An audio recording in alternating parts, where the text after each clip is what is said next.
Good morning बच्चों।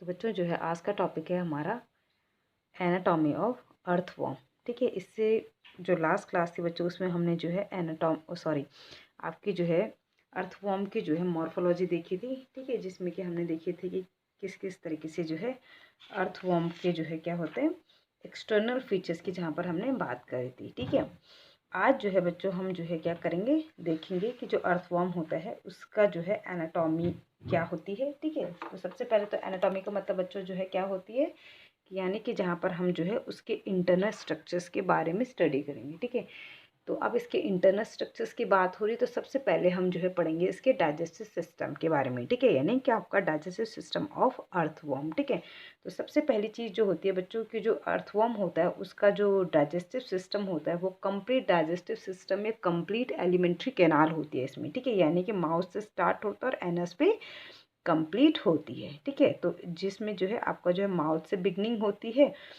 ठीक है, और जो है एनस पे जो है इसकी जो है क्या होती है एंड होती है एलिमेंट्री कैनाल।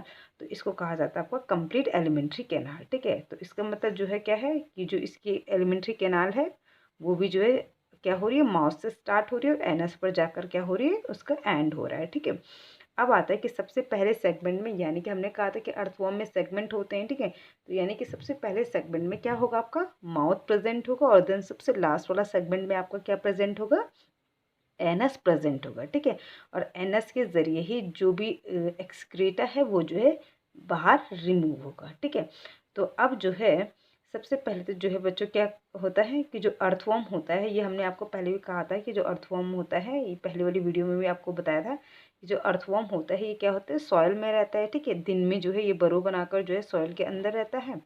ठीक है, और रात को जो है ये बाहर निकलते हैं। ठीक है, तो ये क्या करते हैं कि सॉइल में जो भी आपका जो है डेट्रीबोरस वगैरह होते हैं इनको जो है अपना फूड बनाते हैं, और साथ के साथ जो है ये कुछ सॉइल के पार्टिकल्स भी जो है क्या करते हैं, लेते हैं फूड के साथ में। ठीक है, अब हम जो है जो अर्थवॉर्म है उसकी एलिमेंट्री कैनाल के बारे में या उसके डाइजेस्टिव सिस्टम के बारे में देखते हैं कि कौन सा ऑर्गन जो है किस सेगमेंट में प्रेजेंट होता है। तो सबसे पहला जो है ये है बच्चों आपका जो है अर्थवॉर्म का जो है डाइजेस्टिव सिस्टम। तो सबसे पहले जो है इसका जो है माउथ होता है। ठीक है, तो माउथ जो होता है बच्चों, इसका फर्स्ट सेगमेंट जो होता है, जो सबसे पहला सेगमेंट होता है, वहाँ पर इसका जो है क्या होता है, माउथ प्रेजेंट होता है। माउथ के ज़रिए क्या होगा, ये जो ऑर्गेनिक वेस्ट है या जो ऑर्गेनिक कंटेंट है उसको जो है क्या करेगा, लेता है।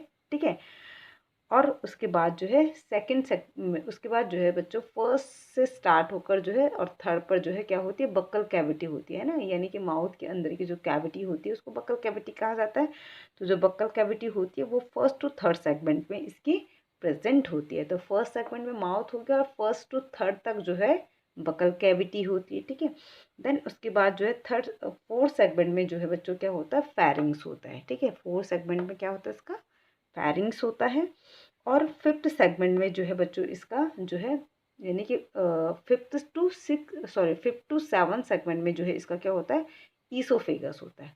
अब ईसोफेगस का भी कोई काम नहीं होता है। ईसोफेगस जो होती है क्या होती है, माउथ से जो है जो फूड होता है ना, माउथ कैविटी से जो फूड होता है उसको जो है आपका जो है स्टमक तक पहुंचाने का काम करती है। ठीक है, तो क्या काम ने, ईसोफेगस जो होती है वो फिफ्थ टू सेवन सेगमेंट में होता है इसका। ठीक है, देन उसके बाद जो है इसके पास देखो ये सब चीज़ें हमारे पास भी है, mouth, buccal cavity, pharynx, oesophagus, है ना, बट यहाँ पर हमारे पास गिजार्ड नहीं होता, बट इसके पास जो है क्या होता है, गिजार्ड प्रेजेंट होता है। तो गिजार्ड जो होता है बच्चों ये क्या करता है, हेल्प करता है, it help in grinding the food, यानी जो फूड होता है उसको जो है ग्राइंड करने में जो है गिजार्ड हेल्प करता है। तो एक तरीके से हम कह सकते हैं कि जो गिजार्ड होता है वो क्या होता है, आपका ग्राइंडर की तरह होता है। ठीक है, जो कि फूड को जो है क्या करेगा, ग्राइंड करने में हेल्प करेगा। ठीक है, तो आपको याद क्या रखना है कि जो गिजार्ड होता है वो 8 और 9 सेगमेंट में जो है आपका प्रेजेंट होता है, किसमें, अर्थवॉर्म में। ठीक है, इसके बाद जो है बच्चों नेक्स्ट आता है इसमें जो है स्टमक। स्टमक जो होता है बच्चों वो 10 सेगमेंट से स्टार्ट होता है और 14 सेगमेंट तक आपका जो है स्टमक रहता है अर्थवॉर्म का। ठीक है, तो अब जो है जो भी फूड है वो ग्राइंड होकर जो है गिजार्ड से वो किस पे आ जाएगा, स्टमक में आ जाता है। ठीक है, तो अब स्टमक क्या कहा हमने कि 10 से पे स्टार्ट होता है, 14 सेगमेंट तक जो है आपका जो है क्या होता है, स्टमक होता है। अब जो है स्टमक जो होता है बच्चों, स्टमक की जो वॉल होती है, स्टमक की वॉल में जो है एक ग्लैंड प्रेजेंट होती है यहाँ पर, जिसका नाम है आपका कैल्सीफेरस ग्लैंड। ठीक है, क्या होती है? कैल्सीफेरस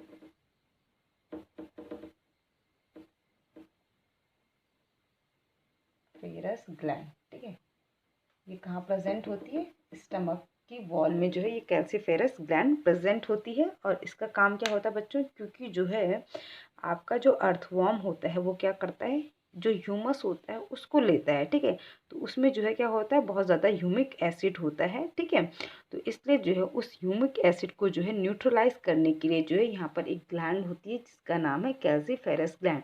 तो कैल्सीफेरस ग्लैंड का फंक्शन क्या हो गया कि ये जो है क्या करती है, जो ह्यूमिक एसिड होती है उसको न्यूट्रलाइज करती है। कहाँ पर? स्टमक में। ठीक है, उसके बाद जो है बच्चों नेक्स्ट आता है हमारा इंटेस्टाइन। ठीक है, स्टमक के बाद जो है नेक्स्ट जो है हमारा डाइजेस्टिव सिस्टम का जो ऑर्गन वो है हमारा इंटेस्टाइन। इस इंटेस्टाइन जो है 15 सेगमेंट में स्टार्ट होता है और लास्ट सेगमेंट तक जो है इंटेस्टाइन रहती है। ठीक है, अब जो है इसके बाद जो है बच्चों आपका जो है इंटेस्टाइन के बाद जो है नेक्स्ट जो आपका आता है ऑर्गन वो है बच्चों आपका जो है इंटेस्टाइनल सीकम। ठीक है, इंटेस्टाइनल सीकम। तो जो इंटेस्टाइनल सीकम होता है बच्चों, ये 25th में स्टार्ट होता है। ठीक है, इंटेस्टाइनल जो सेगमेंट आपका जो है सीकम है ये कहाँ पर स्टार्ट होता है?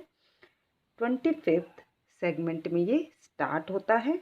और जो है जो इंटेस्टाइनल सीकम होते हैं बच्चों, ये क्या करता है, इसका जो काम होता है वो है आपका जो है एक एंजाइम को जो है प्रोड्यूस करना जिसका नाम है अमाइलेज। ठीक है, तो अमाइलेज जो होता है या फिर जो है आपका सेलुलोज या जो है लाइपेज या काइटिनेज जो है ये क्या करता है, इंटेस्टाइनल सीकम जो है क्या करता है, इन डिफरेंट एंजाइम्स का जो है क्या करता है, सीक्रेशन करता है, जो कि अलग अलग जो है फूड को जो है ब्रेक डाउन करने में हेल्प करता है। तो जैसे अमाइलेज है तो ये क्या करता है, कार्बोहाइड्रेट पे एक्ट करता है, उसको सिंपल फॉर्म में कन्वर्ट कर देता है। सेलुलेज है तो वो सेलुलोज पे एक्ट करेगा, लाइपेज है तो वो लिपिड पे एक्ट करता है, इस तरीके से। ठीक है, तो इस तरीके से जो है इंटेस्टाइनल सीकम में जो है डिफरेंट एंजाइम्स का सीक्रेशन होता है। ठीक है, इसके बाद जो है बच्चों लास्ट आता है यहाँ पर जो है आपका जो है टिफ्लोसोल। ठीक है, तो टिफ्लोसोल क्या करता है बच्चों की जो इंटेस्टाइन होती है, स्मॉल इंटेस्टाइन होती है, उसके एब्जॉर्प्शन के लिए जो है सरफेस एरिया को इंक्रीज करता है। ठीक है, क्या कहा हमने कि क्योंकि यहाँ से इंटेस्टाइन स्टार्ट हो रही है और तो ये लास्ट तक आपकी जो है एनस तक ये रहेगी इंटेस्टाइन ना, तो ये सारा इंटेस्टाइन के ही पार्ट हम पढ़ रहे हैं इस टाइम पे। ठीक है, यहाँ से इंटेस्टाइन स्टार्ट हुई है, ये इंटेस्टाइनल सीकम में भी इसी में आ गया, इसके बाद ये टिफ्लोसोल और ये एनस आपका रेक्टम और देन फिर आपका एनस आ जाएगा। ठीक है, तो क्या है आपका जो है इंटेस्टाइनल सीकम के बाद क्या आता है, टिफ्लोसोल आता है। तो टिफ्लोसोल क्या करता है बच्चों कि जो टिफ्लोसोल होता है सबसे पहले तो ये जो है 20 कहाँ से कहाँ तक के बीच में होता है टिफ्लोसोल, 25 to 19 सेगमेंट तक जो है ये आपका जो है टिफ्लोसोल वाला रीजन मौजूद होता है। तो टिफ्लोसोल क्या होता है कि इंटेस्टाइन में जो है एक जो है फोल्डिंग स्ट्रक्चर्स और हैंगिंग स्ट्रक्चर्स होता है जिसको कि टिफ्लोसोल कहा जाता है। और ये जो टिफ्लोसोल होता है बच्चों ये क्या करता है, इंटेस्टाइन के एब्जॉर्प्शन में जो है हेल्प करता है। कैसे हेल्प करता है कि ये जो है क्या करता है, जो एरिया होता है स्मॉल इंटेस्टाइन का या जो इंटेस्टाइन का जो एरिया होता है उस एरिया को इन्हेंस करता है ताकि कि ज़्यादा से ज़्यादा फूड का जो है क्या हो, आपका एब्जॉर्प्शन हो सके। ठीक है, तो क्या कहा बच्चों हमने कि जो टिफ्लोसोल होता है ये क्या करता है, इंटेस्टाइन के सरफेस एरिया को इन्हेंस करता है ताकि कि ज़्यादा से ज़्यादा फूड का एब्जॉर्प्शन हो सके। ठीक है, देन उसके बाद जो है जितना भी फूड होगा वो एब्जॉर्ब हो चुका होगा, जो डाइजेस्टेड फूड होगा वो स्मॉल इंटेस्टाइन के द्वारा जो है एब्जॉर्ब हो चुका होगा, और जो अनडाइजेस्टेड फूड होता है वो आके आपका जो है रेक्टम में जो है स्टोर हो जाएगा। और देन फाइनली जो है क्या होता है आपका जो है एनस के थ्रू जो है वो बाहर आ जाएगा। तो सपोज हमने कहा ये रेक्टम है और देन जो है हमने कहा ये जो है एनस है। ठीक है, तो एनस के ज़रिए जो है फाइनली जो है जो अनडाइजेस्टेड फूड था वो बाहर आ जाएगा। ठीक है, तो उससे पहले जो है वो क्या है यहाँ पर रेक्टम में स्टोर रहेगा। ठीक है, तो पहले वो रेक्टम में स्टोर रहेगा, देन बाद में फाइनली जो है वो एनस के ज़रिए जो है क्या कर दिया जाएगा, बाहर रिमूव कर दिया जाएगा। तो इस तरीके से जो है बच्चों ये जो था ये था हमारा जो है अर्थवॉर्म की जो है एलिमेंट्री कैनाल। ठीक है, तो एक और बात जो है मैं बच्चों रिपीट कर देती हूँ। सबसे पहले कहा हमने कि माउथ जो कि फर्स्ट सेगमेंट में होता है, देन माउथ कैविटी यानी बक्कल कैविटी होती है जिसको कि जो कि फर्स्ट टू थर्ड सेगमेंट में होती है। नेक्स्ट होता है फेरिंग्स, तो फेरिंग्स जो है फोर्थ सेगमेंट में होती है। ईसोफेगस जो होती है वो 5 to 7 सेगमेंट में होती है। गीजार जो है 8 to 9 सेगमेंट में होता है। स्टमक जो है 10 से स्टार्ट होता है, 14 सेगमेंट तक होता है। यहाँ पर कैल्सीफेरस ग्लैंड्स होती है जो कि क्या करती है, ह्यूमिक एसिड को न्यूट्रलाइज करने में हेल्प करती है।